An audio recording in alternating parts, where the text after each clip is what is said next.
안녕하세요. 오늘은 문학사에서 정말 빼놓을 수 없는 두 이름이죠. C.S. 루이스와 J.R.R. 톨킨. 이 두 사람의 아주 특별했던 우정, 그리고 그 관계가 서로의 작품 세계에 어떤 영향을 미쳤는지 한번 깊이 살펴보려고 합니다. 네, 저희가 콜린 듀리에즈가 쓴 루이스와 톨킨 이 책의 발췌문을 좀 바탕으로 해서요.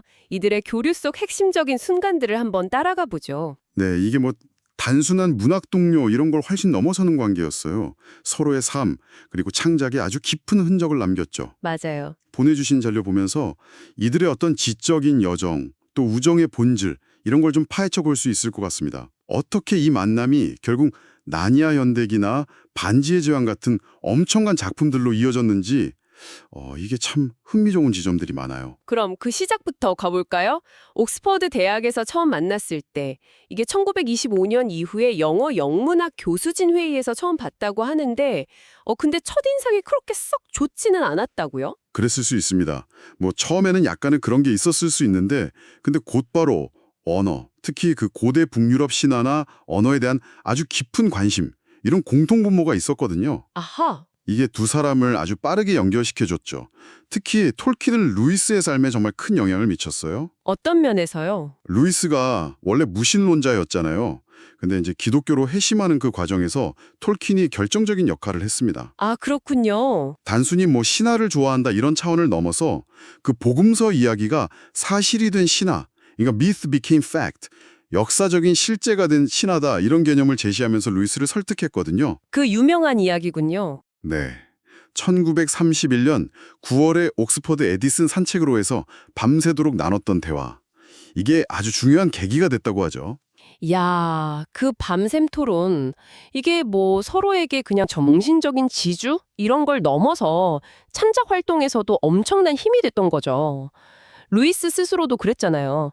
톨킨 격려 없었으면 반지의 제왕 절대 완성 못했을 거다. 맞아요. 오랫동안 그는 나의 유일한 청중이었다. 이렇게까지 말했으니까요. 정말 그렇죠. 톨킨 입장에서도 루이스는 정말 소중한 존재였어요. 그 1차 세계대전 때 참호 속에서 잃었던 친구들 있잖아요. TCBS라고. 네네. 학창 시절에 아주 절친했던 문학 모임 친구들인데 그 빈자리를 루이스가 채워줬다고 느낄 만큼이었으니까요. 전쟁으로 친구들을 많이 잃었거든요, 톨킨이. 아, 그래서 루이스와의 우정이 정말 큰 의미가 있었던 거죠. 이런 깊은 유대감이 또 창작의 원동력이 되기도 했고요. 그 창작 이야기 하면 또 호빗 탄생 비화도 빼놓을 수 없죠. 이게 시험지 채점하다가 나왔다는 게 참. 맞아요. 그게 1930년 즈음인데 시험지를 막 채점하다가 너무 지쳐서 백지를 딱 발견하고는 그냥 무심코 땅속 구멍에 호빗 한 마리가 살고 있었다. 이렇게 적었대요. 근데 그 문장 하나가 이 거대한 이야기의 씨앗이 된 거죠. 루이스는 그 미완성 원고를 읽고 정말 뭐랄까 거의 열광했다고 하죠. 친구한테 편지를 보냈는데 19, 10년에 우리 둘 다 쓰고 싶었던 바로 그런 종류의 이야기라고 썼다니 와, 서로의 작품 세계를 얼마나 깊이 이해하고 지지했는지 딱 보여주는 대목이에요. 그렇습니다. 루이스는 톨킨이 들려주는 이야기에 막 감동해서 눈물을 흘리기도 했다고 하고요. 톨킨이 그 방대한 가운데 땅 세계관을 구축하도록 끊임없이 격려했어요.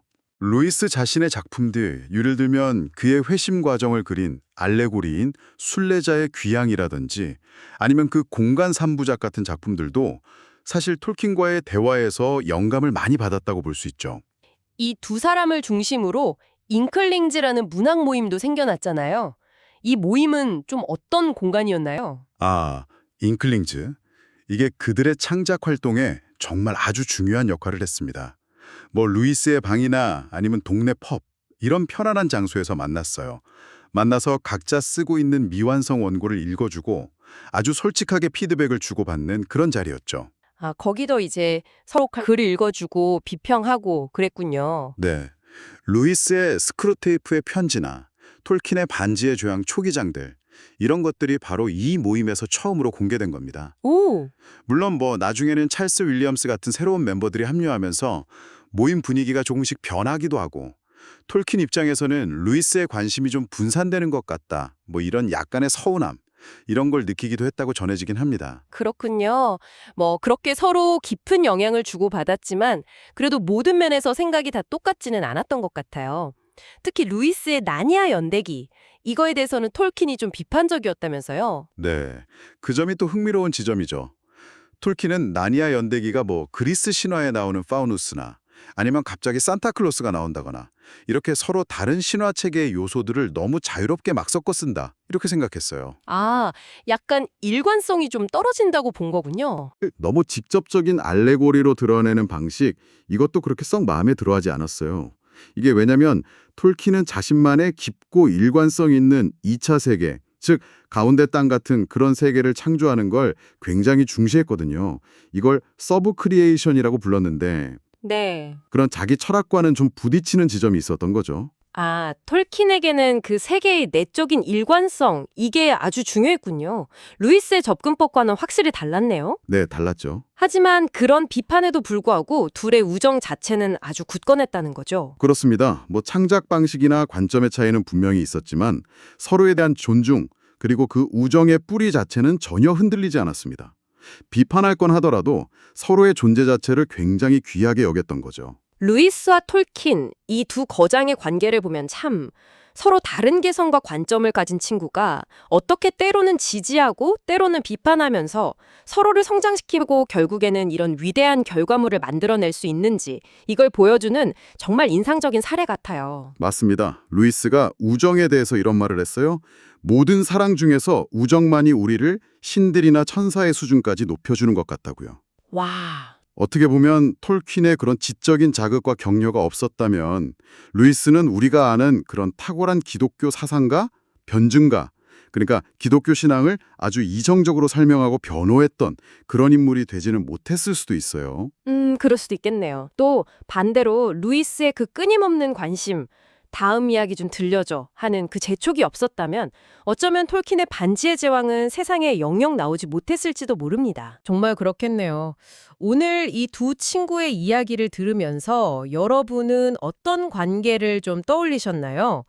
루이스는 친구들과 난로가에 이렇게 둘러앉아서 대화하는 시간을 황금 같은 시간이라고 불렀다고 합니다. 네. 우리가 대화를 나눌 때면 온 세계가 그리고 세계 너머의 무언가가 우리 마음의 모습을 드러낸다. 이런 멋진 말을 남겼어요.